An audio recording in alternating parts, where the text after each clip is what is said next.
இந்த பௌர்ணமி ஆவியை பிரபானம் என்ற எழுத்து 3 நாளா நான் படிச்சேன். புத்தகத்தை இருந்தாலே தகவல் ரொம்ப கஷ்டம். டஃப்பா இருக்கும். இப்ப எளிமையான தமிழாவே படிச்சு படிச்சு பார்த்துட்டு நான் பைபிள் தமிழ் வந்து 4 வருஷம் பழக்கம். அவர் எழுந்த காலத்துல அந்த தமிழ் அதையதான் வச்சிருக்கோம். திருக்குறள் இன்னைக்கு பாத்தீங்கன்னா 30 மொழிபெயர்ப்புகள் வந்தது. முதல் மொழிபெயர்ப்பு வெளியிட்டு 1923. இன்னைக்கு 1925 வரை 2025 வரை இன்னைக்கு மொழிபெயர்ப்பு வந்தது.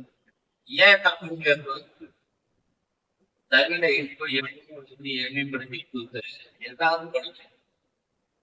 ஜெனரேஷன் மாற தமிழ் மாறிட்டே எல்லா ஜெனரேஷன் வந்தாங்க வேண்டி நம்ம அதை மாத்தி மாத்தி கொடுத்துட்டே இருக்கிறோம். 30 மொழிபெயர்ப்பு விளக்கங்கள் மாறல, தமிழ் தான் மாறிட்டு அர்த்தம் ஒண்ணுதான்.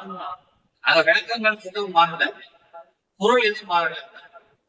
ஜெனரேஷன் மாற மாற மாற தமிழ் வளர்ந்து மாறிக்கிட்டே இருக்குது. அந்த தமிழ் வளர்ச்சி ஏற்ற வகையில் மொழிபெயர்ப்பு புதிது புதிதாக வந்து நுழைகிறது. ஆனா பயிற்சி 400-500 வருஷம், இப்ப 200 வருஷத்துக்கு மொழிபெயர்ப்பு தமிழ்ல 200-250 வருடங்களா இருந்தது. இப்ப 250 வருட மொழிபெயர்ப்பு வருது. அப்ப பழைய தமிழ் மொழி எத்தனை ஜெனரேஷன் ஆயிருந்தீங்க? 33 வருஷத்துக்கு ஒரு ஜெனரேஷன் இருப்பாங்க.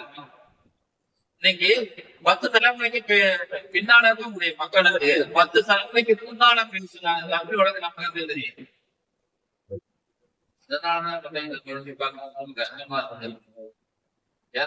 செய்தி அவ்வளவு அருமையான செய்திகள். இந்த செய்தியை வந்து எதாவது சொல்லணும்.